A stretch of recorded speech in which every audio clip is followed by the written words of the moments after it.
संविधान क्या है और साथ ही जानिए इसका कार्य, महत्व और इतिहास। भारत का संविधान दुनिया में सबसे लंबे लिखित संविधान के रूप में जाना जाता है।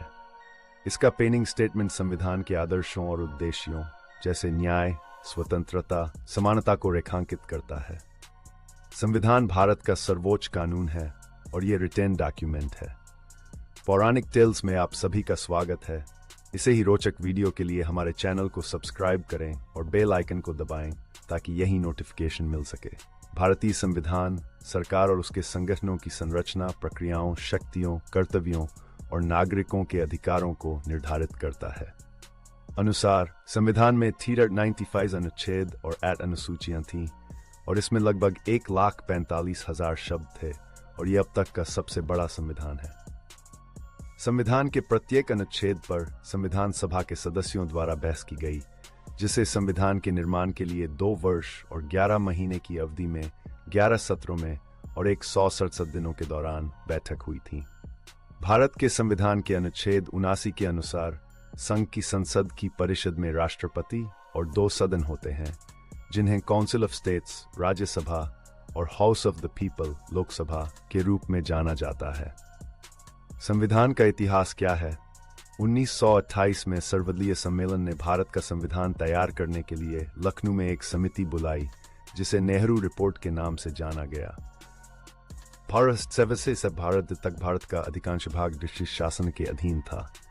स्वतंत्रता के बाद यह स्पष्ट हो गया कि एक नया संविधान बनाने की आवश्यकता है, लेकिन इसके लिए पूरे भारत को संघ में लाने की जरूरत थी। इसका मतलब यह था कि रियासतों को बल या कूटनीति से भारतीय संघ का हिस्सा बनने के लिए राजी करने की आवश्यकता थी। सरदार वल्लभ भाई पटेल और वीपी मेनन ने यह विश्वसनीय कार्य किया। ऐसा होने तक भारत अभी भी कानूनी तौर पर अंग्रेजों के अधीन, लेकिन भारत के संविधान ने 26 जनवरी 1947 को प्रभावी होने पर भारतीय स्वतंत्रता अधिनियम इन 1947 और भारत सरकार अधिनियम 1937 को निरस्त कर दिया। भारत ब्रिटिश क्राउन का प्रभुत्व समाप्त हो गया और संविधान के साथ एक संप्रभु लोकतांत्रिक गणराज्य बन गया। भारतीय संविधान के डेवलपमेंट में regulating act 773, Pitt's India act 374, each 13 का चार्टर एक्ट, रेड 33 का चार्टर एक्ट, एरॉर्डन 53 का चार्टर एक्ट, भारत सरकार अधिनियम ईच 58, भारतीय परिषद अधिनियम 60, भारत परिषद अधिनियम ईच 92, मॉर्लिमिंटो सुधार 1909, मोंटेग्यू चेम्सफोर्ड सुधार 1919, भारत सरकार अधिनियम 1935, भारतीय स्वतंत्रता अधिनियम 1947 सहायक थे। संविधान की प्रस्तावना के बारे में संविधान की प्रस्तावना को भारतीय संविधान की आत्मा कहा जाता है। यह संविधान का एक अभिन्न अंग है और 1946 में जवाहरलाल नेहरू द्वारा संवैधानिक संरचना का वर्णन करते हुए उद्देश्य प्रस्ताव पेश किया गया था। 26 जनवरी 1947 को संविधान की प्रस्तावना को अपनाया गया है, जो कि इस प्रकार है। हम भारत के लोग भारत को एक संपूर्ण प्रभुत्व संपन्न, समाजवादी, पंथ निरपेक्ष, लोकतंत्रात्मक गणराज्य बनाने के लिए और उसके समस्त नागरिकों को सामाजिक, आर्थिक और राजनीतिक न्याय, विचार, अभिव्यक्ति, विश्वास, श्रद्धा और उपासना की स्वतंत्रता, प्रतिष्ठा और अवसर की समता प्राप्त कराने के लिए और उन सब में व्यक्ति की गरिमा और राष्ट्र की एकता और अखंडता सुनिश्चित कराने वाली बंधुता बढ़ाने के लिए दृढ़ संकल्पित होकर अपनी संविधान सभा में आज तारीख 26 नवंबर 1949 मिति मार्गशीर्ष शुक्ल सप्तमी 2006 विक्रमी को तद द्वारा इस संविधान को अंगीकृत, अधिनियमित और आत्मार्पित करते हैं। भारतीय संविधान सभा की पहली बैठक कब हुई थी? 6 दिसंबर 1946 को संविधान सभा का गठन हुआ था और सभा ने 2 वर्ष 11 महीने और 22 दिन में 36 बैठकें आयोजित करके संविधान निर्माण की प्रक्रिया को पूरा किया था। 9 दिसंबर 1946 को भारत की संविधान सभा की पहली बैठक हुई थी। इस बैठक ने स्वतंत्र भारत की पहली संसद के रूप में कार्य किया और इसका मुख्य कार्य भारत के लिए एक संविधान का मसौदा तैयार करना था। डॉक्टर राजेंद्र प्रसाद, जो भारतीय स्वतंत्रता संग्राम के एक महान सेनानी, वकील, विद्वान थे और वह संविधान सभा के पहले अध्यक्ष चुने गए। शुरुआत में इसमें 389 सदस्य थे, लेकिन भारत और पाकिस्तान में देश के विभाजन के बाद जब कुछ सदस्य पाकिस्तान चले गए तो ये संख्या घटकर 299 रह गई। इन डूज एंड डनाइस में से ड्यू ऑफ रेगनाइज ब्रिटिश भारतीय प्रांतों से थे, जबकि शेष 70 रियासतों से थे। सबसे उम्रदराज सदस्य सच्चिदानंद सिन्हा को विधानसभा का पहला अध्यक्ष अस्थायी चुना गया। बाद में डॉ. राजेंद्र प्रसाद को राष्ट्रपति और हरेंद्र कुमार मुखर्जी को उपराष्ट्रपति चुना गया। B.N. राव को संवैधानिक सलाहकार बनाया गया था। प्रथम सत्र में जवाहरलाल नेहरू ने कहा कि इस सभा का पहला कार्य संविधान के माध्यम से भारत को स्वतंत्र कराना, भूखे लोगों को खाना खिलाना और जनता को कपड़े पहनाना तथा प्रत्येक भारतीय को उसके अनुसार अपना विकास करने का पूरा अवसर देना है।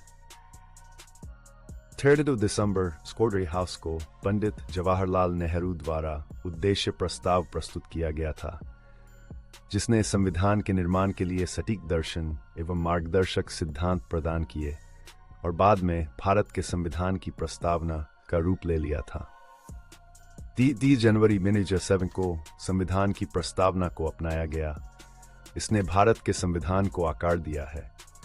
प्रस्तावना संविधान के उद्देश्यों को भी बताती है। इसके अलावा भारत के राष्ट्रीय ध्वज को भी 21 जुलाई 1910 को सभा की बैठक के दौरान अपनाया गया था और यह 2 अगस्त 1947 को भारत के प्रभुत्व का आधिकारिक ध्वज बन गया। 22 अगस्त 1947 को ही ब्रिटिश साम्राज्य की सत्ता भारत को सौंपी गई और यह अनगिनत स्वतंत्रता सेनानियों के सहयोग से संभव हो पाया। 9 अगस्त 1947 को संविधान का मसौदा विभिन्न जातियों, क्षेत्रों, धर्मों इत्यादि के 299 प्रतिनिधियों द्वारा तैयार किया गया था और इसमें महिला व पुरुष दोनों शामिल थे। मसौदा समिति ड्राफ्टिंग कमेटी और उसके सदस्य भारतीय संविधान के निर्माण में इस समिति के विभिन्न चरणों और संविधान सभा के विचार विमर्श के दौरान काफी प्रभाव रखते थे। 26 नवंबर 1949 को संविधान दिवस या राष्ट्रीय कानून दिवस के रूप में जाना जाता है। भारत के संविधान को अपनाने के उपलक्ष्य में यह दिवस मनाया जाता है। इसका अंतिम सत्र 16 जनवरी 1900 को आयोजित किया गया था। डॉ. B.R. आम्बेडकर के नेतृत्व वाली मसौदा समिति ने संविधान का एक विस्तृत मसौदा प्रस्तुत किया था। संविधान सभा की अंतिम बैठक कब हुई? 26 जनवरी 1935 को भारत में संविधान लागू होने से पहले 18 जनवरी 1935 को आखिरी बार संविधान सभा की बैठक हुई थी। इस बैठक में हुए 3 बड़े कामों ने देश को नई दिशा दी थी। इस आखिरी बैठक में संविधान सभा के सदस्यों ने संविधान लागू करने के लिए मंजूरी दी थी। इसमें भारत के राष्ट्रगान और राष्ट्रगीत का चयन किया गया था। बैठक में संविधान सभा के चेयरमैन डॉ. राजेंद्र प्रसाद ने कहा कि जन गण मन को राष्ट्रगान बनाया गया है। इसके बाद राष्ट्रपति चुनाव के लिए रिटर्निंग ऑफिसर बनाए गए। उस समय संविधान सभा के सचिव HVR एंगर ने बताया कि राष्ट्रपति चुनाव के लिए सिर्फ डॉ. राजेंद्र प्रसाद का एक ही नॉमिनेशन था, तो सभी ने सर्वसम्मति से डॉ. राजेंद्र प्रसाद के नाम पर सहमति दी और वह देश के पहले राष्ट्रपति बन गए। संविधान सभा की कितनी समितियां थीं? स्वतंत्र भारत के लिए संविधान निर्माण के विभिन्न विभागों को देखने के लिए संविधान सभा द्वारा अलग अलग समितियां बनाई गईं। संविधान सभा की कुल 22 समितियां थीं। इनमें से केवल 8 ही सबसे महत्वपूर्ण समितियां थीं, जबकि शेष छोटी और सहायक समितियां थीं। संविधान का कार्य क्या है? किसी देश का संविधान लिखित नियमों का एक समूह होता है जिसे किसी देश में एक साथ रहने वाले सभी लोगों द्वारा स्वीकार किया जाता है। संविधान के कार्य इस प्रकार है: शासन की संरचना को स्पष्ट करना, एक आदर्श शासन संरचना का निर्माण करना, सरकार के उद्देश्यों को स्पष्ट करना, नागरिकों के अधिकार और स्वतंत्रता की रक्षा करना, राज्यों को वैचारिक समर्थन और वैधता देना, यह एक अच्छा समाज बनाने की लोगों की आकांक्षाओं को व्यक्त करना, यह एक स्तर का विश्वास है जो विभिन्न प्रकार के लोगों के लिए एक साथ रहने के लिए। यह सरकार की शक्तियों पर सीमा तय करता है और हमें बताता है कि नागरिकों के अधिकार क्या हैं। संविधान सर्वोच्च कानून है जो किसी क्षेत्र में रहने वाले लोगों के बीच संबंध और लोगों और सरकार के बीच संबंध निर्धारित करता है।